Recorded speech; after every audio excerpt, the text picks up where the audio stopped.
Bienvenue à tous au journal. Opération de révision des listes électorales, Élections Cameroun veut rompre avec le non-retrait des cartes d'électeurs. L'organe en charge de l'organisation des élections au Cameroun multiplie astuces et stratégies en vue de la livraison à temps des cartes d'électeurs aux personnes en âge de voter. Fête de la jeunesse 2016, le gouvernement institue un PAN pour donner une nouvelle coloration aux festivités. L'événement qui en a sa 50e édition prévoit aussi d'autres innovations. Mesdames, Messieurs, voilà pour le sommaire. Une fois de plus, bienvenue au journal. Politique, Élections Cameroun a officiellement lancé le lundi 11 janvier dernier l'opération de révision des listes électorales pour l'année 2016. Le coup d'envoi a été donné lundi dernier à Yaoundé lors d'une cérémonie présidée par le directeur général d'Élections Cameroun, Abdoulaye Babalé. Au-delà des objectifs qui visent à dépasser le chiffre de 6 millions d'électeurs déjà inscrits, la particularité cette année est l'usage du numéro de téléphone portable ou fixe, des adresses e-mail et également rappeler les dates approximatives de sortie des dites cartes. L'opération permettra aussi de mettre à jour le fichier électoral en vue des échéances électorales de 2018, notamment l'élection présidentielle. En économie, comment sortir du carcan de la sous-consommation des crédits dans le cadre du PIB, le budget d'investissement public au Cameroun? La question était au centre des recommandations du ministère de l'économie, de la planification et de l'aménagement du territoire. Louis-Paul Motazier, le gouvernement autour de son chef, Philemon Yan, a bien voulu se défaire des critiques incessantes du président de la République, Paul Biya, sur la question de la réalisation des marchés concernant le PIB. Le point, c'est avec Djeriema.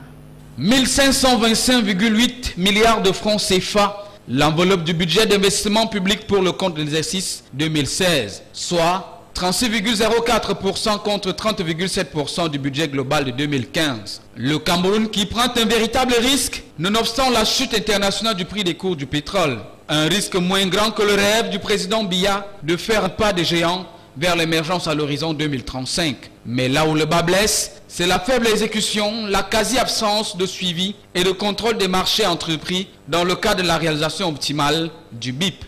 Dans les 10 régions du pays, l'on a suivi le même refrain d'optimisme pour l'atteinte des objectifs du BIP en 2016 comme par le passé. Que faire donc pour ne pas tomber dans les mêmes travers des exercices précédents? Le ministre de l'économie, de la planification et de l'aménagement du territoire, Louis-Paul Motazier, semble avoir cette fois-ci la bonne recette, même si par le passé au même poste, les résultats ont été en deçà des attentes. Les dépenses liées aux contraintes sécuritaires et à l'organisation des 2 Coupes d'Afrique des Nations de 2016 et de 2019, mais aussi la poursuite de la mise en œuvre du plan d'urgence triennal censé multiplier les projets sociaux pour un mieux-être des populations sont pressants, parce que le BIP est bien plus proche des populations que le budget de fonctionnement éléphantesque comme d'habitude. Toutefois, la sous-consommation des crédits entrave à outrance cette volonté de redresser l'économie camerounaise. Bien plus encore, Louis-Paul Motazier, le Minepat, décrit les travers liés à l'enracinement de la décentralisation, motrice du développement participatif. Ainsi, la collaboration insuffisante entre les collectivités territoriales décentralisées et les services techniques de l'État, la présence irrégulière des ingénieurs de contrôle sur les sites de travaux en raison du déficit des moyens financiers et logistiques, la problématique de la surcharge de travail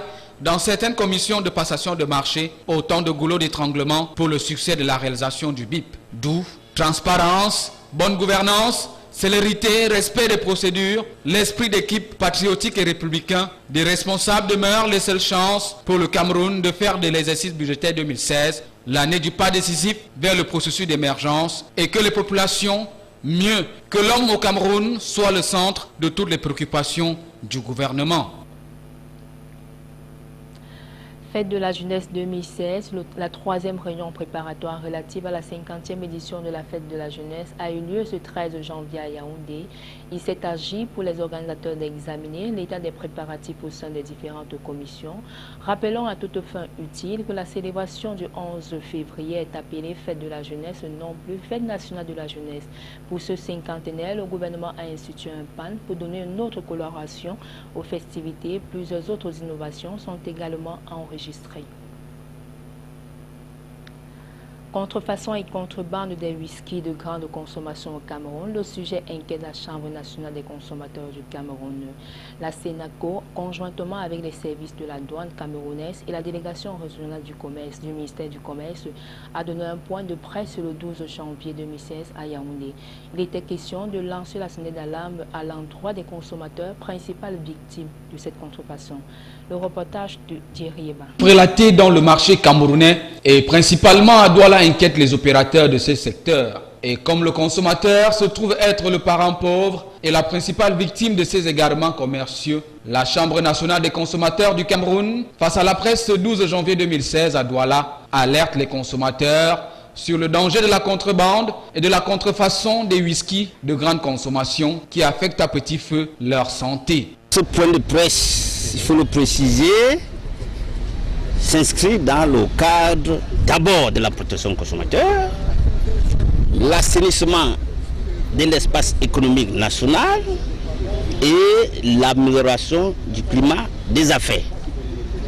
Comme je venais de dire, nous avons été saisis par la SRR, la Société camerounaise de représentation, pour contrefaçon et la contrebande de ces whisky, notamment le Grance et le Glenfiddich.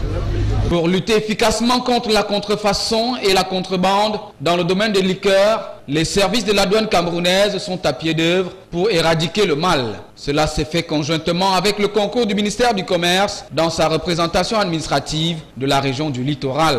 En général, lorsqu'il y a la contrebande, lorsqu'il y a la contrefaçon, le consommateur n'est plus en mesure de choisir le meilleur du produit. Le ministère du Commerce vient de prendre le taureau par les cornes en élargissant son champ d'intervention. Ceci par la création de brigades d'arrondissement sur toute l'étendue du territoire. Le législateur camerounais, à travers la loi numéro 2011/012 du 6 mai 2011, garantit la protection du consommateur au Cameroun. La porosité des frontières et le trafic illicite des liqueurs bradent le droit à la sécurité alimentaire du consommateur. Dans un pays, il y a des réglementations concernant le commerce et l'économie. S'il y a un distributeur agréé dans une nation, dans un pays, dans un territoire donné, il faut aller acheter ses produits chez ce revendeur-là, qui a toutes les responsabilités en cas de produits défectueux. C'est vers ce vendeur agréé qu'il va falloir s'adresser et attaquer en justice. Le contentieux qui oppose la société camerounaise de représentation à l'un de ses concurrents est actuellement pendant en justice. Ce qui peut jeter du discrédit sur cette initiative du Sénacoc qui se base jusqu'ici sur les éléments de la SCR. En attendant le verdict final, les consommateurs sont appelés à plus de vigilance et surtout à la dénonciation des hors-la-loi du domaine de la distribution des whisky. Affaire des faux profils Facebook, la division régionale de la police judiciaire au centre vient de neutraliser une partie de l'organisation criminelle à Yaoundé. Les présumés usurpateurs d'identité estorquaient de l'argent aux citoyens en leur faisant miroiter des belles promesses d'emploi, de marché public et de stage. Les directeurs généraux d'entreprise, le directeur du cabinet civil de la présidente de la République, de nombreux autres ministres, secrétaires généraux de la présidente de la République et des ministères étaient les profils les plus usurpés par ces personnes sans foi ni loi. Les détails avec Donna Ayusoa.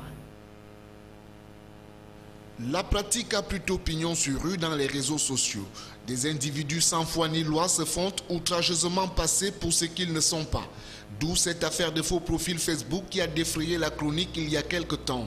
L'on se rappelle alors qu'Ibrahim Talbamala, le directeur général de la Sonara, dénonçait dans un communiqué l'usurpation de son identité dans le réseau social. Peu avant, Edgar Alain Mebengo, en son temps ministre délégué à la présidence chargé de la défense, sonnait l'alerte quant à l'utilisation fallacieuse de son identité par le même canal. Puis après, le cabinet du Premier ministre a démenti l'existence de comptes Facebook au nom du Premier ministre, suivi des proches du directeur du cabinet civil et du secrétaire général de la présidence de la République, du délégué du gouvernement auprès de la communauté urbaine de Yaoundé, du ministre de l'économie et celui des finances. Et c'est suite à de nombreuses plaintes que la division régionale de la police judiciaire du centre a neutralisé une partie de l'organisation criminelle. Les preuves vont des photocopies de conversations sur les pages Facebook au bordereau d'envoi d'argent fournis par les victimes d'arnaques des créateurs de faux profils des ministres de la République et autres directeurs généraux de sociétés sur ces réseaux sociaux. Un article du quotidien Cameroun Tribune paru ce 12 janvier révèle que cette bande a conçu son plan criminel en fonction de ses besoins, notamment des demandes de stage, d'emploi, des marchés publics et d'aide pour appâter leurs victimes. De sources policières, le mode opératoire, pour le moins insolite, consistait tout d'abord à créer le compte Facebook et envoyer des demandes d'amitié que la plupart des personnes acceptent, c'est d'autant plus qu'il n'est pas donné à tout le monde d'être l'ami d'une autorité, d'un ministre ou d'un directeur général. La confiance qui s'installe très rapidement au gré des conversations vous donne l'impression que ces hautes autorités sorties de la cuisse de Jupiter sont capables de résoudre tous vos problèmes. Une fois que l'ami virtuel mort à l'hameçon, il lui est demandé de prendre la tâche avec le secrétaire particulier de la supposée personnalité qui se trouve en réalité à la prison centrale de Kondengui via son contact téléphonique. Celui-ci, à son tour, vous demande de l'argent pour des frais de dossier. Une fois le contrat effectué, il vous est communiqué le numéro d'une jeune dame présentée comme la secrétaire à qui le mandat est adressé. Une fois le dû perçu, les quotes-parts sont reversées à chacun des membres. Actuellement, les présumés malfrats attendent de répondre de leurs actes devant le procureur de la République dans les prochains jours. La traque des autres complices se poursuit. Mesdames, Messieurs, c'est ici que nous mettons un terme à cette édition d'information. Merci à tous de l'avoir suivi et bonne suite des programmes sur Canus 24.